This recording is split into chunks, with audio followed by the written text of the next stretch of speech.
Confronting high credit card debt can feel scary, but the good news is, if you owe $10,000 or more in credit card debt, financial relief options are now available. National Debt Relief is currently offering debt relief designed to reduce what you owe and put you on the fast track to becoming debt-free. If you qualify for debt relief, you may be able to pay back less than what you owe and save thousands of dollars. Just visit nationaldebtrelief.com. Imagine only paying one low monthly program payment you can afford and saving money as you become debt-free. National Debt Relief has already helped bring debt relief to over 550,000 U.S. consumers, earning thousands of five-star reviews and an A-plus rating with the Better Business Bureau. You're stronger than your credit card debt. Let today be the day you start turning things around. Take the first step and visit nationaldebtrelief.com to see what debt relief you may qualify for. That's nationaldebtrelief.com. Hi, I'm Ken Howard, and welcome to the Gay Therapy LA podcast. Today, I want to talk about why midlife gay men still use hookup apps and what that really means. I'm Ken Howard, a gay men's specialist psychotherapist and coach for over 30 years. And if you're a gay man in your 40s or 50s or beyond, you might wonder, why am I still on Grindr or Scruff or Recon or the others? Is it loneliness, libido, boredom, or something deeper? Let's unpack why so many midlife gay men use hookup apps and what it really means about connection and sex and authenticity. It's not just about sex, it's about connection. Hookup apps promise sex, but what most of us really crave is connection. Validation, curiosity, belonging, even just being seen for a moment, fighting some of that midlife or older gay men's invisibility syndrome, which many gay men over about, 30 really could tell you all about, right? For many midlife gay men, these apps are the last consistent social space that we have sometimes. It's like a digital gay bar that never closes. And when we open those apps up, we're often saying, see me, remind me that I still matter. It's the midlife identity checkpoint. By our 40s or your 50s, many of us have built really solid lives, a career, a home, maybe a partner or spouse or more than one, and yet we still ask at this age, am I still desirable? And because the apps act like mirrors, sometimes flattering, sometimes harsh, measuring visibility by way of taps or messages. And every ping that we receive can feel like proof that we still exist beyond a youth-obsessed culture. And the risk comes when outside validation replaces an inner confidence. That's where kind of the trouble is. There's the psychology of reinforcement. Apps are built like casinos, random rewards that keep us scrolling for the next dopamine hit. In behavioral theory, intermittent reinforcement is a really strong bond to a certain behavior. I'm not that thrilled with animal abuse or animal experimentation. However, there were animal experiments that said that if a rat presses a lever and he gets a food pellet, okay, he'll press the lever more. But if he keeps pressing it and pressing it and pressing it and no pellets come out, he'll say, well, forget this, and he'll stop pressing the lever. But if he presses it and sometimes there's a food pellet and sometimes not, that poor animal is going to press that lever until he's exhausted. It's the same thing with like a slot machine. The little ping that we get on apps becomes like a little microdose of importance and validation and visibility. And even high-functioning, disciplined, intelligent men can get caught in that loop because the design of the apps, they're addictive by nature. They sell, they make their living for dozens or hundreds of staff and shareholders or whatever by being eyeballs on the app. You have to remember that in social media, with all of it, whether it's YouTube or Instagram or Facebook or the so-called hookup apps, you being there a lot is directly proportional to the corporate revenue that they make. It's the same thing with television ratings. Television ratings make their money by selling advertising. That's why advertising on the Super Bowl is so expensive, because so many people are seeing that game that if you advertise Snickers candy bars on there for millions of dollars worth in advertising revenue, the sales of Snickers candy bars is going to go up, like any product. And it's the same thing with the apps, but how the apps make their money and how television does are two different things. The apps are less transparent about that. Even cable television or the streaming apps, well, they make their money by monthly memberships, and they keep their monthly memberships. Again, they keep those eyes on the screen by producing good content. And that can be kind of a win-win. Fine, you pay a membership fee, you get programming that you like, and you're paying actors and directors and designers to give you something entertaining to watch. And that's great. Where I think the apps are a little more insidious is that they're not that forthcoming on how they make their money. But truth be told, it's about keeping you scrolling for a long time, even if that's not maybe the healthiest thing all the time. So what do the apps really mean underneath? I think the apps serve many hidden functions that aren't everyday conscious. They're about avoiding loneliness. Loneliness at midlife, or loneliness or isolation for older gay men, especially when I see these guys as my clients. Avoiding loneliness feels like a full-time job because it's the default of our culture to be youth-obsessed. So if the culture in general is youth-obsessed and rewards youth and beauty, okay, what happens if you are not youthful or beauteous anymore? Well, it means you're outside the lines, and that means you could be more isolated in terms of how numbers go. And so the apps avoid loneliness by giving us connection with people from the comforts of our own home, and pretty much anytime we open it. The internet's a 24/7, 365 proposition. And this can help us to prove that we're still wanted by our gay male peers of whatever type or age or shape or size or whatever. And that can be a soothing for stress or for other uncertainties of midlife. And it also helps to kind of reignite the kid in us or the young man in us by reigniting curiosity and a sense of adventure of, oh boy, who's this guy? Oh, he's hot. He's saying hello. Let's talk. Let's sext. Let's whatever.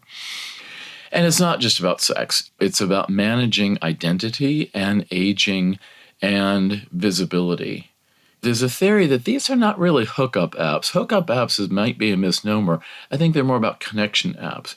Because as one of my clients said not too long ago, there is a hell of a lot more chatting going on these apps than there is actually hooking up in 3 dimensions. So we don't call them chat apps, we call them hookup apps, but still, they really are a lot about chatting, and I think only about getting together in person for actual sexual content once in a while. And maybe that depends on who you are and whether or not you just have a really popular countenance about you.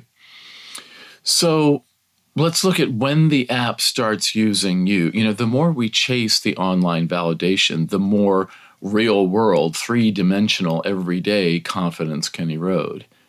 And gay men today have more ways to connect overall than we ever did. Unlike the old days with the green carnation and the lapel or whatever that stuff was. But we feel lonelier than ever. And the apps can amplify our insecurities about body image, about our age, about rejection. Rejection online can be a lot more harsh than what rejection in reality can be, even though, these queens can be nasty sometimes in bars and clubs. I've experienced it. My clients have given me examples about how they've been rejected in person, FaceTime with people. But online, it can be more kind of vicious. I've gotten some very funny, admittedly, but also very biting and very mean comments sent my direction sometimes. So that's kind of a validation burnout. It's a quick fix that leaves us emptier than we even were before. So when I work with these issues with guys in therapy or coaching, it kind of helps you ask not whether you're on the apps, because, girl, we all know everybody is. but why? Really delving deep into why. What are the apps doing for you? What is the function or the purpose of the apps as a resource? Let's talk about consensual non-monogamy in apps. So for gay men in long-term consensual non-monogamous or open relationships, the apps can be tools for facilitating consensual non-monogamy. And when they're used very intentionally and very consciously, they support honesty and erotic exploration about what some of our sexual desires or needs or even impulses are. And the question isn't on you on the apps, but are you using them with integrity? There's kind of not healthy or unhealthy is a bit of a strong label, or good or bad is a bit of a strong label. But the relative sense of integrity that you're bringing to the use of the apps. Because apps can strengthen trust when partners stay transparent about their use. But being on apps can also weaken trust through secrecy. There's a saying in AA, I'm not in AA, but there's sayings, you're only as sick as your secrets. That carries a lot of weight because I think that's true. And everybody talks about with affairs or something where you're breaking a monogamy agreement or even breaking the ground rules of consensual non-monogamy. It's not the sex, it's the dishonesty. I work with guys a lot on that. And in therapy and coaching, we clarify the boundaries and manage jealousy, and we turn that sexual freedom and latitude into an emotional honesty. And some people say in consensual non-monogamy, you can't have your cake and eat it too.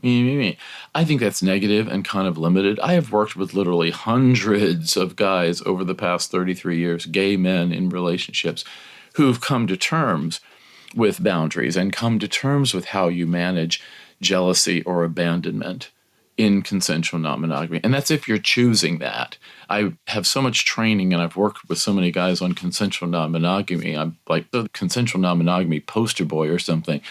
But I'm really just reflecting the needs of the community in my work. I also can do a lot about supporting monogamous gay male relationships. And sometimes using the apps, a digital non-monogamy can be a substitute for actual non-monogamy. And so the apps even have a role in monogamous relationships. Again, if they're used with integrity and honesty, maybe that's something a monogamous couple agrees to do. Let's talk about reclaiming desire as a midlife gay man. Desire doesn't fade, it evolves. At 25, we might chase novelty, but at 50, we crave resonance. It's just a developmental perspective. And you're not, still using the apps. You're actually still curious. You're still alive. You're still virile. You still have a healthy sexuality in midlife, thank you very much. But it's about integration. It's about owning both desire, but then also a certain dignity, a certain maturity that comes with time. So let's talk about authenticity and my own perspective. I believe in modeling authenticity. I like to say I like to walk my talk as much as I can. People don't like therapists and authors and coaches and all that stuff who are two-faced, one face to the public and another face entirely privately. I find that kind of creepy. We all have certain privacy issues. Therapists have some privacy issues that really are not for public consumption, just like a music personality or an actor or an actress or something like that. But I'm very open about, I'm part of the leather and fetish community, not all the time, but somewhat frequently. And I am in a consensually open relationship. And so I bring that perspective a lot to my work. I'm not saying you have to do what my husband and I do, but I am saying that after 23 years together, we do have some insights about what's worked, at least in one case, at least in our case. So people might see me on various apps. It's not a secret and it's not a contradiction to what I do. Being a therapist doesn't mean that you stand apart from gay life. It means that you're living in it with integrity and awareness. And the goal isn't abstinence from desire. There's a lot of that. There's this idea that the less sex you have, the more noble you are. That's very Catholic and very Puritan, or other kinds of conservative religious ideas, and it's very sexist. The more sex a woman's had, the less value she has as a wife in a lot of history. But the goal is an absence from desire. It's an alignment between who we are and how we live. And it's living according to your values. And it's also living, I think, within the 6 principles of sexual health from Michael Vigorito, who I just saw at a conference in DC, and Doug Braun Harvey, who wrote Treating Out of Control Sexual Behavior. And that chapter early in the book, great book, about the 6 principles of sexual health. And then I've written stuff about as applied to gay men. That also would apply to things like using the apps. So let's talk a little bit about how therapy or coaching can help guys with these issues. Therapy isn't about a goal of saying delete the apps. It's about understanding what drives them. What are you really seeking when you log on? What feelings are you looking to enhance or to soothe? Or even what feelings are you trying to distract yourself from? And what would fulfillment look like even without the endless scroll? If you didn't have the apps, then how might you get some of those same needs met for validation or connection? So in coaching in some ways and in therapy in other ways, we align what your sexual expression is with your values and priorities and goals, and seeing if we can raise your level of confidence in how you feel about how things are going. It's the congruence. As I said in my book, Self-Empowerment, Have the Life You Want. Self-empowerment is closing the gap between how life is and how you'd like it to be. And this isn't about shame. It's about self-agency. So if any of this resonates with you, you're not alone. There's a lot of guys who have this ambivalent relationship about the apps, and there's a lot of discussion. Are they evil? Are they good? We do know that they're pervasive the world over. I had clients who travel a lot for work or travel a lot for leisure or both, and they've opened up Grindr in some of the remote, far-flung corners of the earth, and they still get pings not very far away. And of course, that's how the app has made a considerable amount of money, because there's something about Grindr, and I think to some degree Scruff or some of the others, that meets a very human need that crosses nationality and crosses ages and races and types. And it's as ubiquitous as human sexuality is, or even as ubiquitous as human connection is. So it's a very powerful resource. Of course, it's been monetized. You have to remember that things like Grindr and Scruff are commercial products, and we are their customers. So the idea that sometimes we go over in session is how we can approach technology with a strong sense of purpose and not just kind of an unconscious compulsion or habit. If you're in California, where I'm licensed as a licensed clinical social worker, you can visit gaytherapyla.com or email me at ken@gaytherapyla.com.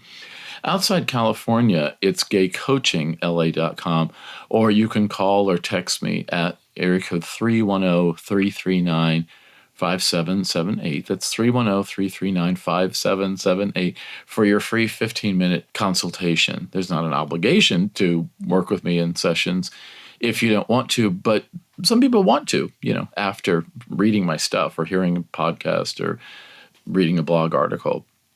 Remember that you don't have to delete the apps to grow. You just own why you use them. So thank you for listening, and please like or subscribe and share with a friend who might need to hear this.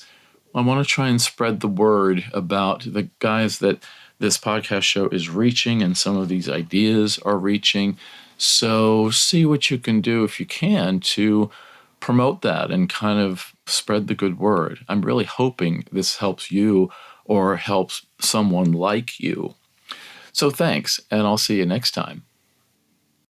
At LensCrafters, we value expertly tailored eye care, provide state-of-the-art eye exams, and offer a wide assortment of designer brands and high-quality lenses. We offer 40% off prescription glasses. Visit LensCrafters at Fig at 7th. Book your annual eye exam now on LensCrafters.com. LensCrafters. Because sight. Eye exams available at the independent doctor of optometry at or next to LensCrafters. Doctors in some states are employed by LensCrafters. The doctors of optometry in California are not employed by LensCrafters, which does not provide eye exams. Offer valid through March 18th.